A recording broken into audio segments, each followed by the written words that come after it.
नेपाल सिर्फ भारत का पड़ोसी देश ही नहीं बल्कि सांस्कृतिक और धार्मिक तौर पर भी बहुत ज़्यादा महत्व रखता है। इस वक्त हम देख सकते हैं कि नेपाल में बहुत बड़ा जो है वो तख्ता पलट चल रहा है और उससे बहुत सारी चीज़ें जो हैं प्रभावित हो रही हैं। ख़ास तौर से जो टूरिज़्म इंडस्ट्री है उस पर बहुत विशेष प्रभाव पड़ा है।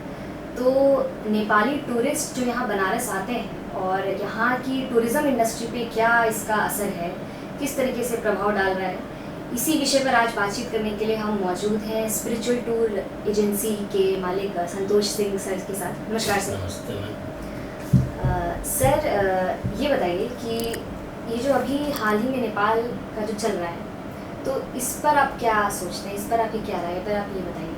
पहले तो मैं आप लोग को धन्यवाद देता हूँ जो हमारे ऑफिस आई हैं।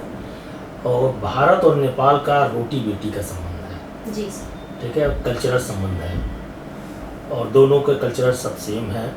तो मैक्सिमम टूरिस्ट भारत के नेपाल भी जाते हैं और नेपाल के टूरिस्ट बनारस आते हैं, इंडिया आते हैं। और मेरी कंपनी का नाम ही स्पिरिचुअल टूर है, जो हम लोग स्पिरिचुअल टूर कराते रहते हैं। तो मैं जो काम करता हूँ ये डोमेस्टिक के अलावा इनबाउंड काम भी करता हूँ। मेरी company domestic and inbound tour दोनों करती है।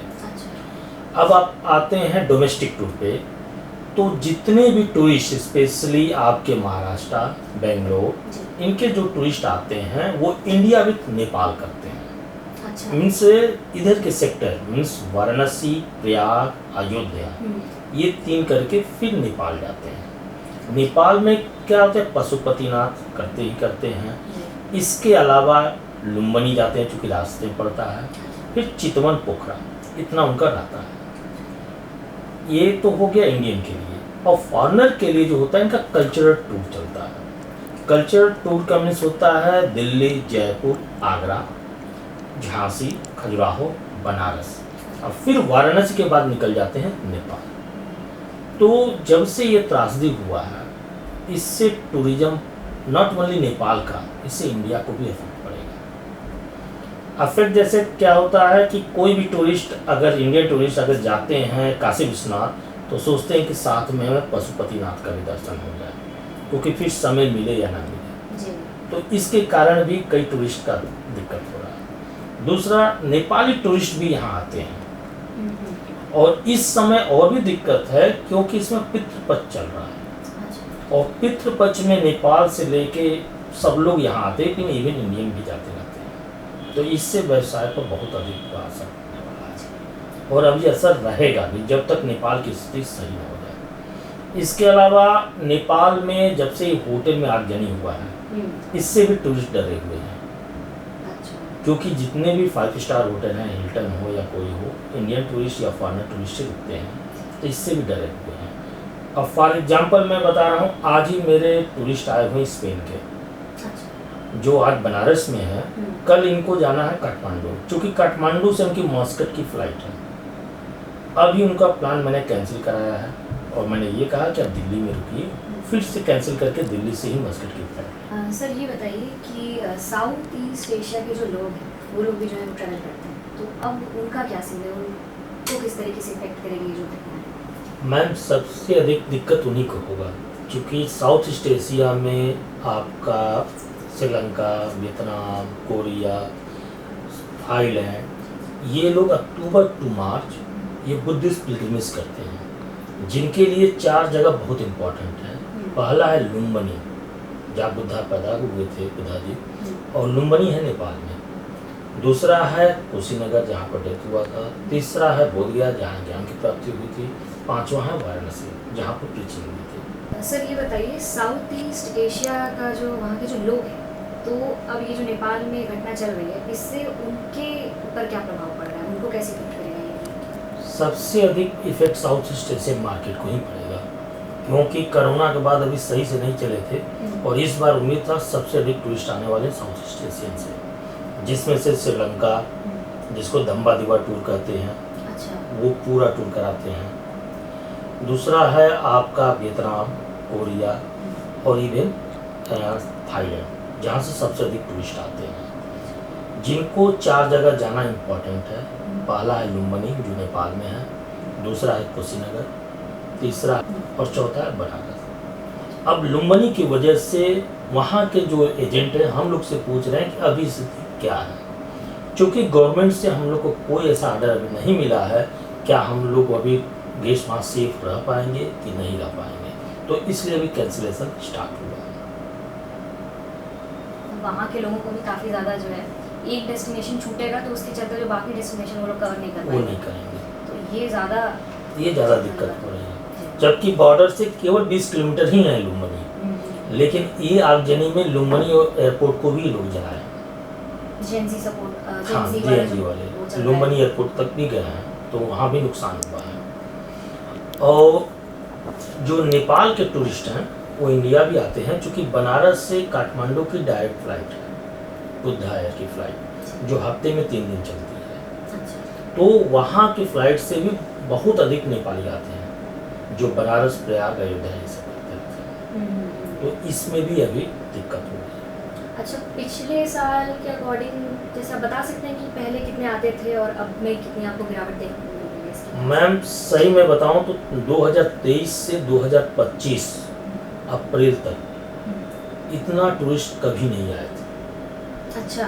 कभी नहीं आए थे, जो हम लोग के लिए गोल्डन टूर कहा गया, golden time for the domestic market के लिए। जो टूरिज्म यहाँ काशी विश्वनाथ मंदिर बनने के बाद, काशी कॉरिडोर और अयोध्या बनने के बाद 2023 से 2025 बहुत अधिक टूरिस्ट आए, और हर जगह क्या है, इसके कारण जो बनारस में 1000 होटल थे तकरीबन, अभी कम से कम 1800 होटल हो चुके हैं। सभी लोग होटल बनाना शुरू कर दिए। लेकिन इस बार की त्रासदी और महाकुंभ होने के बाद से टूरिज्म में इफेक्ट आ गया। इवन अप्रैल, मई, जून, जुलाई, अगस्त ये 4 महीना कोरोना की तरह था। उम्मीद ये थी कि सितंबर पितृपक्ष से काम स्टार्ट हो जाएगा, तो हम लोग इसको अपना भरपाई कर लेंगे, लेकिन इसके बाद नेपाल की ये घटना हो गई, इससे फिर से टूरिज्म में दिक्कत होने लगा। तो सर, जैसे क्या आपके पास कुछ ऐसा तैयारियां हैं कि किस तरीके से आप जो है वो अपना बिजनेस जो है, अगर स्थिति ऐसे ही रहेगी तो कैसे आप संभालेंगे, या क्या उपाय जो आप करने वाले हैं? देखिए, इसके लिए हम लोग के ब्रांड एम्बेसडर मोदी जी हैं। उन्होंने पहले ही कहा था कोरोना के समय में ही लोकल फॉर वोकल, और इनके कहने के अनुसार ही बहुत से अधिक टूरिस्ट आना शुरू हो गए थे, और काशी विश्वनाथ जी को दर्शन करने के लिए। और अभी क्या है कि हर जगह आपको दिक्कत हो रही है। मैदानी एरिया जो हम लोग का एरिया है, वहाँ पे आपको कहीं कोई दिक्कत नहीं है। तो मैं आपके माध्यम से हर एक लोगों से बताना चाहूँगा कि आप इस एरिए में आएँ, यहाँ कहीं कोई प्रॉब्लम नहीं है। और स्पेशली नवंबर में 5 नवंबर को दीपावली भी हो रहा है, उम्मीद है ज़्यादा से ज़्यादा पर्यटक आए, क्योंकि अब यही महीना स्टार्ट हो गया जिससे हम लोग को कमाने का पूरा मिलेगा, और इसी से हम लोग को साल भर देखना है। जैसे जो आपकी एजेंसी है, इसका मतलब स्पिरिचुअल टूर करके नाम है, तो आप लोग जो है वो स्पिरिचुअल जो जगह है वहीं का टूर करवाते हैं पर्यटक? देखिए, वाराणसी खुद एक स्पिरिचुअल सिटी है, और मेरी जो कंपनी है वो स्पिरिचुअल टूर है, मैं 2014 में खोला था। सर, जैसे कि आपकी जो एजेंसी है उसका नाम है स्पिरिचुअल टूर, तो इसके बारे में थोड़ा सा बताइए कि जैसे आप स्पिरिचुअल प्लेसेस जितनी हैं बस वहीं का टूर करवाते हैं, किस तरीके से जो है वो टूरिस्ट पैकेज लेते हैं, क्या है? देखिए, मेरी कंपनी का नाम है स्पिरिचुअल टूर्स, जो मैं 2014 में खोला था।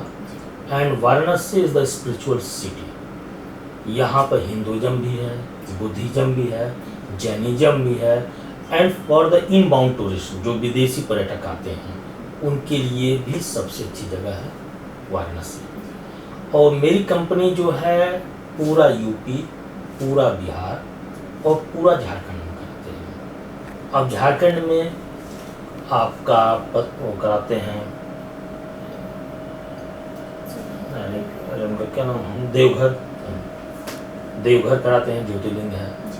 बिहार में आपका बोधगया, राजगीर, नालंदा, ये सब पूरा बिहार में कराते हैं। और फिर वाराणसी में वाराणसी, प्रयाग, अयोध्या, चित्रकूट, नैमिषारण, छपैया, ये टोटल करके आगरा, मथुरा, वृंदावन करके मैं दिल्ली ड्रॉप कराता हूँ। मतलब जितनी सांस्कृतिक राजधानियाँ हाँ, तरीके से कहें कि वो प्लेसेस हैं, हाँ, जो भी रिलीजियस प्लेसेस है हम पूरा उसको कराते हैं। सर, ये बताइए कि आपके हिसाब से आपको क्या लगता है कि स्थिति सामान्य होने में अभी कितना समय लगने वाला है?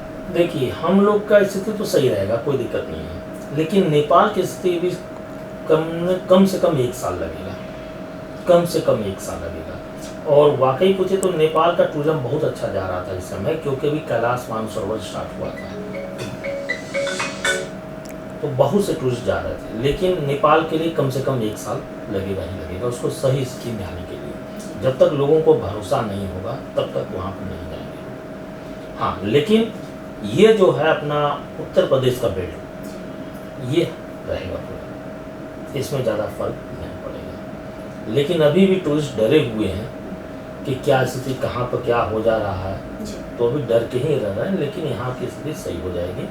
और बेसिकली यहाँ टूरिस्ट ना आने का कारण महाकुंभ मेला भी है, क्योंकि जो भी टूरिस्ट आए हैं नॉट ओनली प्रयागराज गए हैं, वाराणसी भी आए हैं, अयोध्या भी गए हैं और नियर बाई सिटी भी गए हैं, तो वो दोबारा उनको आने में कम से कम 1 साल लगेगा उनको आने में। लेकिन यहाँ की स्थिति सही रहेगी। हाँ, एक दिक्कत अभी इनबाउंड का होगा, जो विदेशी पर्यटक का। विदेशी पर्यटक अभी जो वार चल रहा है, वार से भी उनको दिक्कत है, नहीं आ पाएंगे। दूसरा दिक्कत, कभी अगर ईरान से भी वार हो गया तो जो भी विदेश है वो गल्फ कंट्री से पार करके ही फ्लाइट आती है, तो इस कारण भी वो नहीं आ पाएंगे। लेकिन हाँ, देसी पर्यटक स्टार्ट हो जाएंगे। तो मतलब कि स्थिति को सामान्य होने में अभी वहाँ पे समय है, समय लगेगा। फिलहाल पे जो आप बता रहे हैं उस हिसाब से जो है वो चलता रहेगा। तो बहुत बहुत सर धन्यवाद सर हमसे बात करने के लिए, और उम्मीद करते हैं कि जल्दी ही ये समस्या जो है वो सुलझे और जो नेपाल का टूरिज़्म है वो और अच्छे से बेटर हो पाए, और आपका जो व्यवसाय है, जो बिजनेस है, उसमें भी कोई देखना। धन्यवाद सर। ये थे संतोष सिंह सर। आप देख रहे हैं बनारस ग्लोबल टाइम्स, मेरे यानी स्निग्धा अग्रवाल और कैमरा पर्सन प्रियांशु सिंह के साथ। नमस्कार।